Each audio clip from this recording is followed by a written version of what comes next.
स्वामीनारायण हरे, स्वामीनारायण हरे। वचनामृत गडडा प्रथम प्रकरण का 44वां। परमेश्वर में दृढ़ प्रीति तथा देह रूप अंग रखा। संवत 1876 में माघ शुक्ला अष्टमी 23 जनवरी 1820 को श्रीजी महाराज श्री गडडा स्थित दादा खाचर के राजभवन में प्रातः काल में ही श्री वासुदेव नारायण के मंदिर के आगे नीम वृक्ष के नीचे चबूतरे के मध्य भाग में बिछाए गए पलंग पर पश्चिम की ओर मुखारविंद करके विराजमान थे। उन्होंने श्वेत धोती धारण की थी, सफेद चादर ओढ़ी थी, सिर पर श्वेत पाग बांधी थी और उस पाग के अंतिम छोर को मुख पर लपेटकर नकाब किया हुआ था। उस पाग पर सफेद पुष्पों के हार सुशोभित हो रहे थे। उनके मुखारविंद के समक्ष सभा में मुनि तथा स्थान स्थान के हरि भक्त बैठे थे। उस समय श्रीजी महाराज ने प्रश्न किया कि भगवान में स्नेह हो उसका क्या स्वरूप अर्थात लक्षण है। तब ब्रह्मानंद स्वामी स्नेह का स्वरूप बताने लगे, परंतु समाधान नहीं हुआ। तब श्रीजी महाराज बोले, आपको तो स्नेह की दिशा ही नहीं मिली और आपने पिंड ब्रह्मांड से निस्पृह रहने को स्नेह बताया, परंतु यह स्नेह का स्वरूप नहीं, यह तो वैराग्य का रूप है। वस्तुतः स्नेह तो उसे कहते हैं जिसके द्वारा भगवान की मूर्ति की अखंड स्मृति बनी रहे।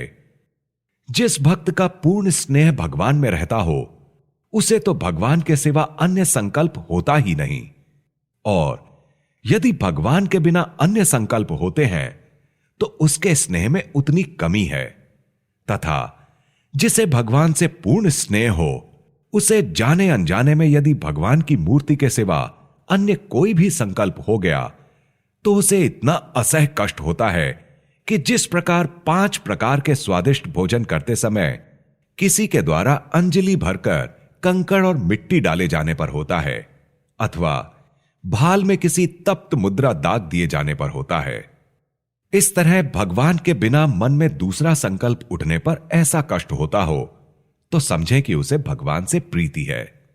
अतः आप सब अपने अपने हृदय को टटोल कर देखिए तो जिसको जितनी प्रीति होगी उसका पता उसको लग जाएगा। फिर ब्रह्मानंद स्वामी ने पूछा कि भगवान से ऐसी दृढ़ प्रीति बनी रहे उसका कौन सा साधन है।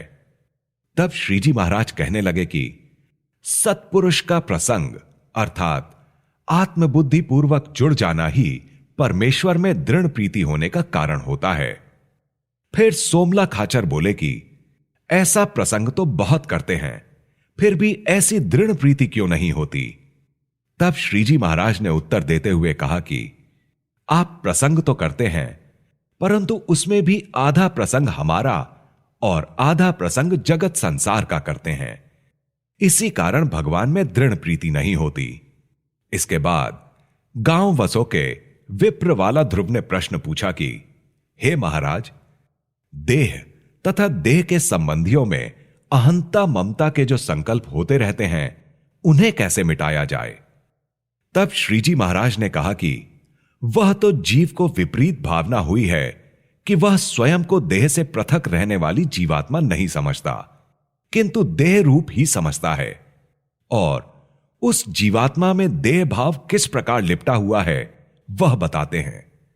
जिस प्रकार कोई पुरुष दर्जी के घर जाकर अंग रखा सिलाता है और उसे पहनकर यदि वह माने कि दर्जी मेरा बाप है और दर्जिन मेरी मां है तो वह मूर्ख ही कहलाता है, उसी प्रकार इस जीव का यह देह रूपी जो अंग रखा है वह कभी ब्राह्मण और ब्राह्मणी से उत्पन्न होता है और कभी उसकी उत्पत्ति नीच जाति से होती है, तथा 84 लाख योनियों से देह उत्पन्न होती है। यदि उस देह में जो अहम भाव रखता है और उस देह के मां बाप को अपना मां बाप समझता है तो वह मूर्ख कहलाता है और उसे पशु के समान समझा जाना चाहिए, तथा 84 लाख योनियों में अपनी जो माताएं, बहनें, लड़कियां और स्त्रियां होती हैं उनमें से कोई भी पतिव्रता के धर्म का पालन नहीं करती। अतः जो ऐसे संबंध को सच्चा मानता है उसके अहंता एवं ममता के संकल्प कैसे मिटेंगे। और इस प्रकार की समझ के बिना जन्मभूमि की वासना को मिटाना अत्यंत कठिन है, तथा जब तक देह को अपना स्वरूप मानता रहता है तब तक उसकी समस्त समझ वृथा ही रहती है, एवं जब तक वह वर्ण अथवा आश्रम के घमंड से साथ घूमता फिरता है तब तक उसमें साधुता आती ही नहीं।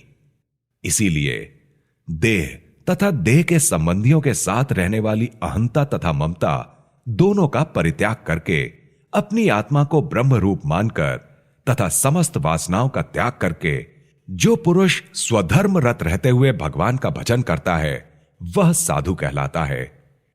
जिसमें ऐसी साधुता आती है उसके और पुरुषोत्तम भगवान के बीच कोई दूरी नहीं रहती। अन्य सब कुछ हो सकता है, परंतु इस प्रकार की साधुता को पाना वह तो बहुत ही कठिन है। और ऐसा साधु तो मैं हूं, क्योंकि मुझ में वर्णाश्रम का लेश मात्र भी अभिमान नहीं है। इस प्रकार से श्रीजी महाराज ने जो कुछ कहा वह अपने भक्तों को शिक्षा देने के निमित्त ही बताया है, ऐसा समझना, क्योंकि वे स्वयं साक्षात पुरुषोत्तम नारायण हैं। इति वचनामृतम। इस प्रकार से श्री गडडा प्रथम प्रकरण का 44वां वचनामृत पूर्ण हुआ।